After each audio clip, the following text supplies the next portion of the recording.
mengikuti kursus LMCP 1522 iaitu Penjelajahan Ekosistem Alam Sekitar ataupun Ekorelawan, saya telah terdedah kepada pelbagai ilmu baharu yang menarik, serta kursus ini juga telah membuka mata saya akan kepentingan alam sekitar kepada sejagat.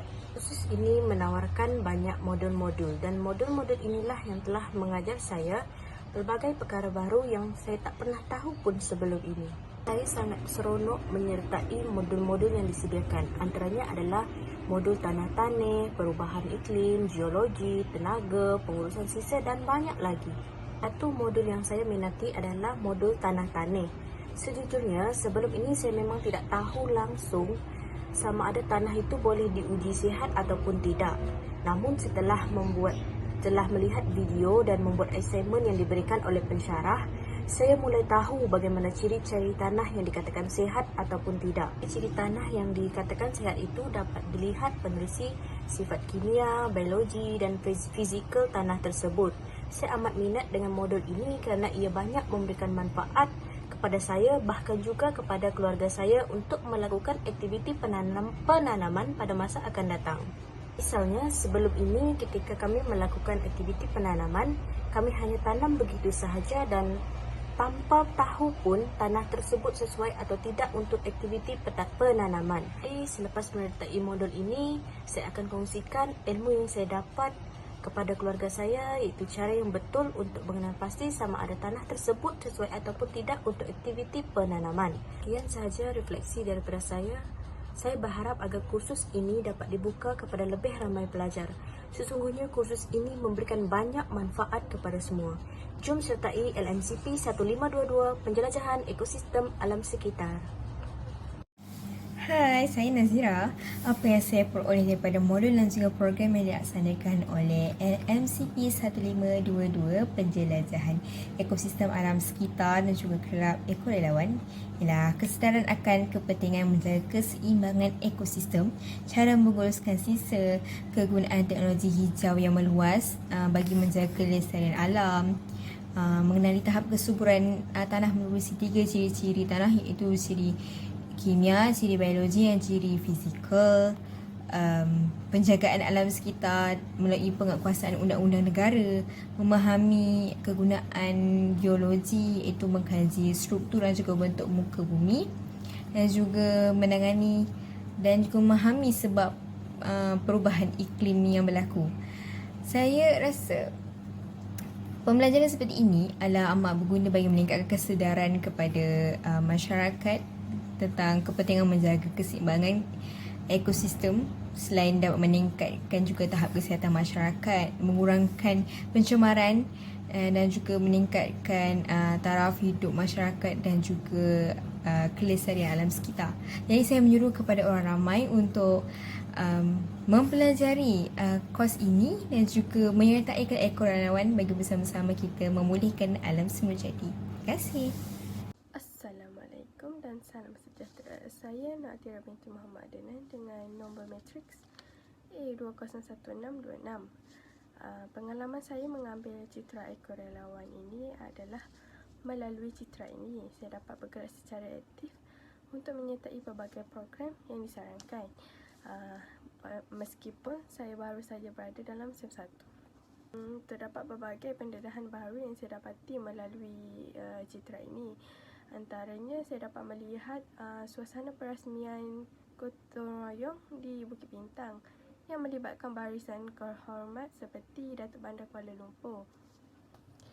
Selain itu, saya juga mendapati bahawa ilmu mengenai alam sekitar amatlah penting, terutamanya sebagai seorang pelajar di universiti. Oleh itu, saya akan cuba mempraktikkan ilmu tersebut dalam kehidupan seharian saya. Sekian refleksi daripada saya. Assalamualaikum. Modul yang saya akan ulas dari Citra Penjelajahan Ekosistem Alam Sekitar ialah modul pengurusan sisa yang diajar oleh Prof. Dr. Azlin Ahmad Basri, Dr. Irfana Kabir Ahmad dan Dr. Nurul Ain Abdul Jalil. Pengurusan sisa boleh dikelaskan kepada 3 iaitu recycle, reuse dan recover. Wah, apa benda ni? Inilah model tempat pembuangan dan pelupusan sampah.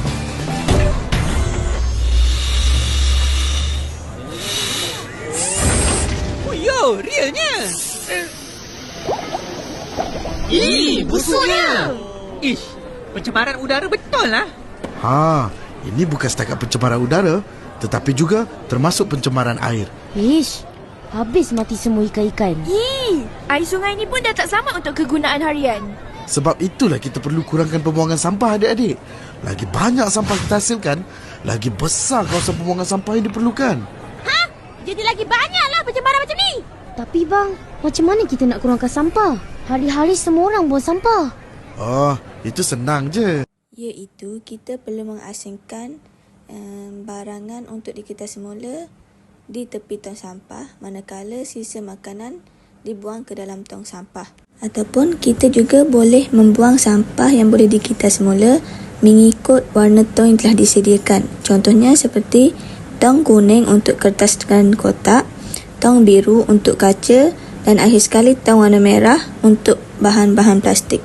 Dengan cara ini, kita memudahkan proses kita semula yang dilakukan oleh para pekerja dan dapat mengurangkan pembaziran. Hai dan Assalamualaikum, nama saya Ain. Tujuan video refleksi ini adalah untuk berkongsi tentang apa yang telah saya dapati dan pelajari daripada menyertai kursus Citra LMCP 1522 Ekor Relawan Penjelajahan Alam Sekitar ini. Pertama sekali, kursus ini sangat best dan menarik untuk dipelajari, lebih-lebih lagi untuk para pelajar yang minat untuk mengetahui mengenai alam sekitar. Kursus ini juga menyediakan pelbagai modul sepanjang pembelajaran, antaranya adalah modul modul kenali ekosistem kita, modul tenaga hijau, teknologi hijau dan banyak lagi. Modul-modul ini juga diajar dan dikongsi daripada pakar-pakar alam sekitar sendiri, iaitu di mana mereka berkongsi banyak ilmu yang penting, dan pada sebelum ini saya hanya mengetahui sedikit sahaja tentang alam sekitar ini, tetapi selepas saya menyertai kursus ini, banyak ilmu yang saya dapat kaji dan berkongsi dengan rakan-rakan yang lain.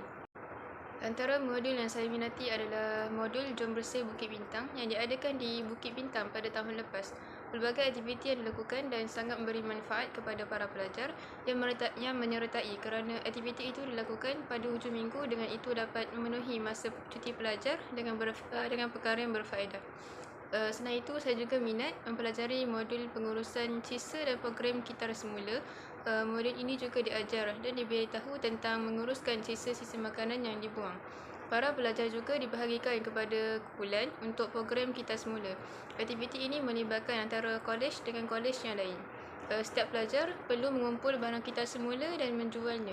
Yang kedua, para pelajar juga perlu menggunakan barang kitar semula dan menjadikan suatu barang yang boleh digunakan, contoh seperti mengitar semula botol yang sudah tidak digunakan dan menjadikannya sebagai pasu bunga dan banyak lagi barang kitar semula yang digunakan.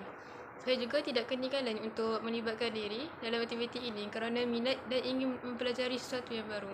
Kolej kami menangi tempat yang ketiga dalam program kitar semula ini dan saya berasa sangat gembira kerana walaupun pada pertama kali menyertainya, kolej kami dapat menangi program ini. Akhir sekali, saya amat mengalu-alukan para pelajar yang lain untuk menyertai kursus ini kerana banyak modul yang dapat kita pelajari dan dapat mengetahui lebih banyak lagi untuk mengenai alam sekitar kita ini. Terima kasih. Audio Jungle.